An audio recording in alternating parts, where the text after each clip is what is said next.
Shalom. Kita bersyukur kepada Tuhan karena kita tetap diberikan kesehatan dalam menjalani kehidupan hingga saat ini. Karena itu saat ini kita akan bersama-sama membaca dan mendengarkan firman Tuhan. Namun sebelumnya mari kita satu dalam doa. Kita berdoa. Terima kasih ya Tuhan untuk kesempatan yang Kau berikan kepada kami saat ini. Ada kesiapan dan kerinduan hati kami untuk membaca, mendengar, dan merenungkan firman-Mu. Ya Roh Kudus, kuasai hati dan pikiran kami, sehingga firman-Mu yang akan kami baca, yang akan diperdengarkan, boleh disampaikan seturut kehendak-Mu. Terima kasih Tuhan. Layakkan kami semua, ampuni dosa kami. Di dalam nama Yesus Kristus kami berdoa kepadamu. Amin.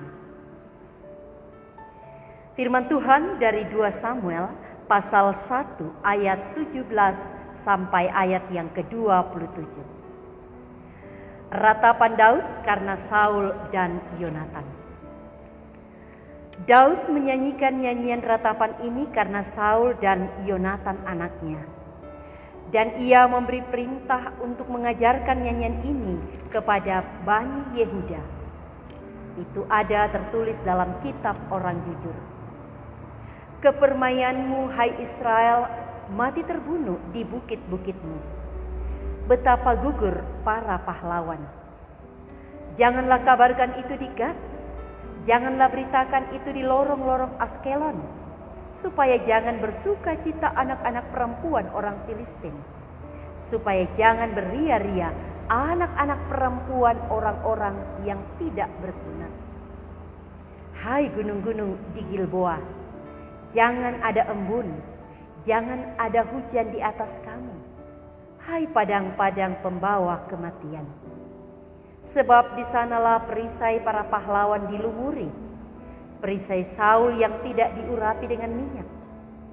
Tanpa darah orang-orang yang mati terbunuh, dan tanpa lemak para pahlawan panah Yonatan tidak pernah berpaling pulang. Dan pedang Saul tidak kembali dengan hampa.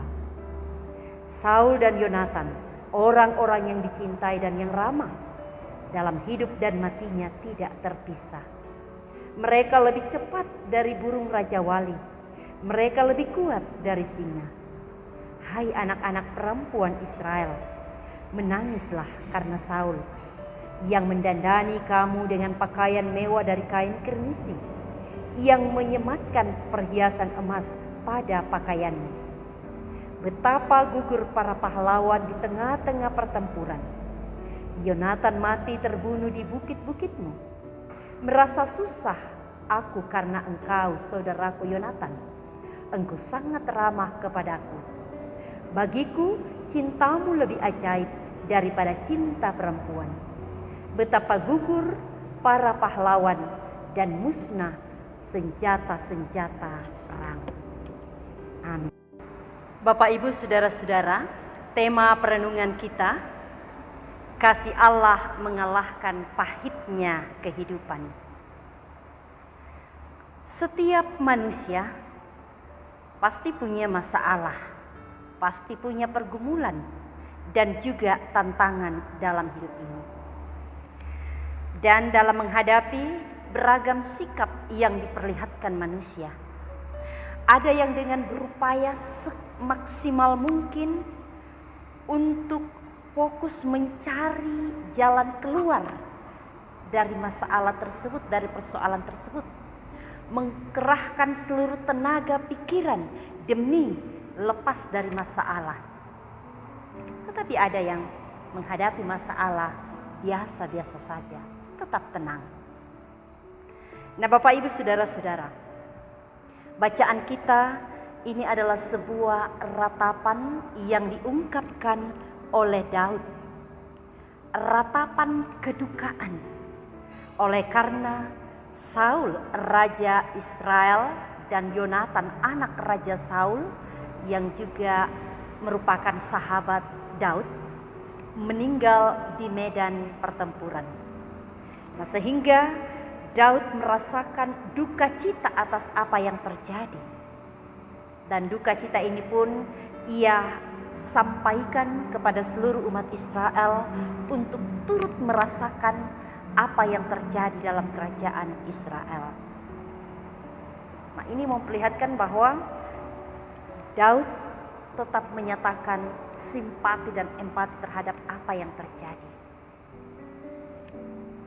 Dan dikatakan di dalam ayat yang ke-24, hai anak-anak perempuan Israel, menangislah karena Saul, orang yang mendandani kamu dengan pakaian mewah dari kain kirmisi, yang menyematkan perhiasan emas pada pakaianmu.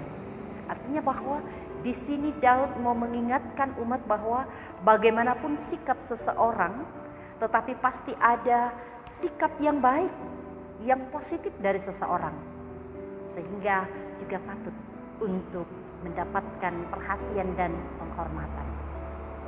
Nah, kita bersama-sama melihat mengapa Daud sebagai seorang yang selama perjalanan hidup bersama dengan Saul tidak pernah merasakan sebuah kedamaian dan kenyamanan, di mana Saul selalu berusaha memusuhi, membenci, dan berusaha untuk menyingkirkan Daud, berencana untuk membunuh Daud. Tetapi Daud dalam menghadapi semua itu, ia tetap tenang. Ia tidak melakukan upaya untuk melakukan penyerangan atau pertempuran terhadap Saul. Namun ia tetap menjalani apa yang dilakukan oleh Saul dengan tetap senantiasa menghindar dan tetap tenang. Nah, Bapak Ibu saudara-saudara yang kekasih dalam Tuhan, meskipun Daud mengalami sebuah perlakuan ketidaknyamanan dalam perjalanan hidup bersama dengan Saul, tetapi tatkala Saul mati di medan tempur, ia tetap memperlihatkan rasa duka cita yang mendalam. Nah, apa yang membuat Daud dapat bersikap seperti itu, yang tetap memperlihatkan duka citanya terhadap Saul yang notabene-nya tidak memberikan kenyamanan dan kedamaian dalam hidupnya? Oleh karena Daud menghormati Saul sebagai raja. Terlepas dari sikap Saul terhadap dirinya, namun Daud tetap menghormati Saul sebagai seorang raja di Israel. Dan juga Daud tetap menyatakan duka cita atas meninggalnya Saul dan tetap menghormati Saul meskipun melakukan banyak tindakan ketidakdamaian, ketidaktentraman dalam hidup Daud. Itu oleh karena Daud menghormati Saul sebagai orang yang diurapi oleh Tuhan. Nah, Bapak Ibu saudara-saudara, menjadi perenungan bagi kita bahwa terkadang atasan, pemimpin kita yang dalam kehidupan ini tidak memberikan rasa nyaman dan damai, terkadang kita tidak menyatakan sikap hormat yang tulus. Mungkin di depan kita menyatakan hormat, tetapi di belakang kita menyatakan sebuah sikap yang tidak hormat.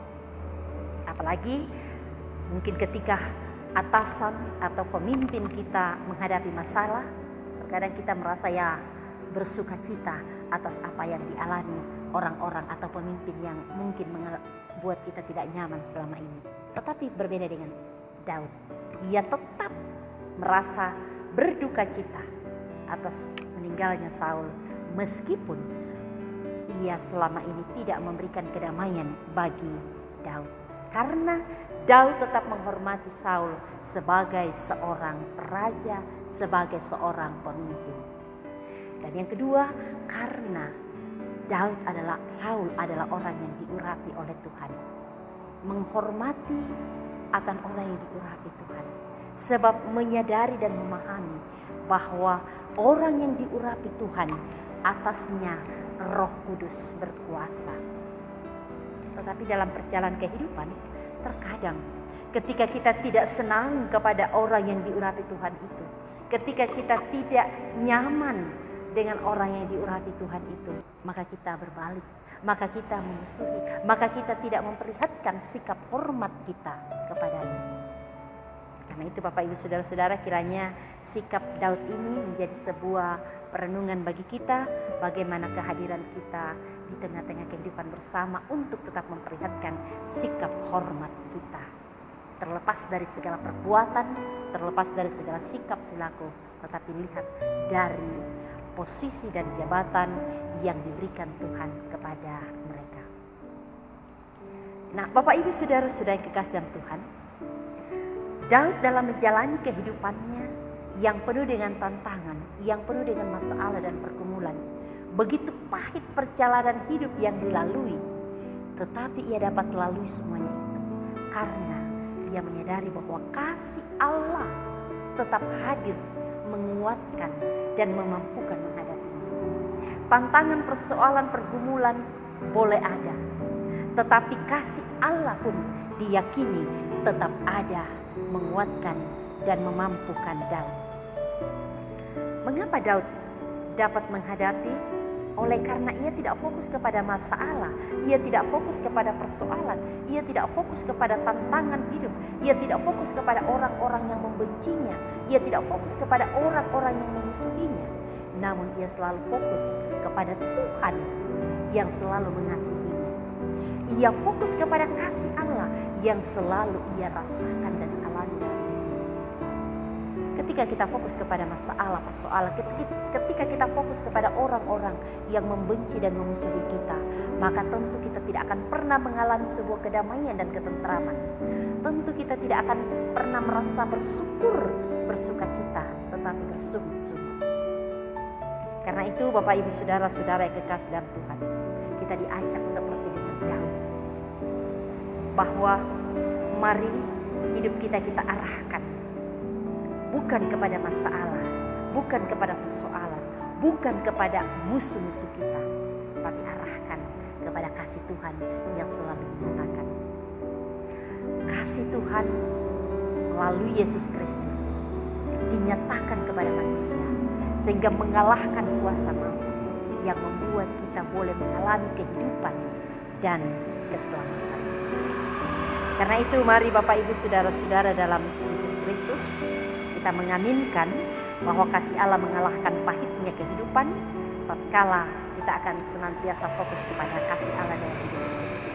Karena itu mari hidup kita senantiasa menjalaninya dengan memikirkan semua yang benar, semua yang mulia, semua yang adil, semua yang suci, semua yang manis, semua yang sedap didengar, semua yang disebut kebajikan dan patut dipuji. Pikirkanlah itu. Maka kita akan dapat hadapi kehidupan meskipun pahit, penuh masalah persoalan, tetapi menghadapinya karena kasih Allah yang selalu dinyatakan. Terpujilah Tuhan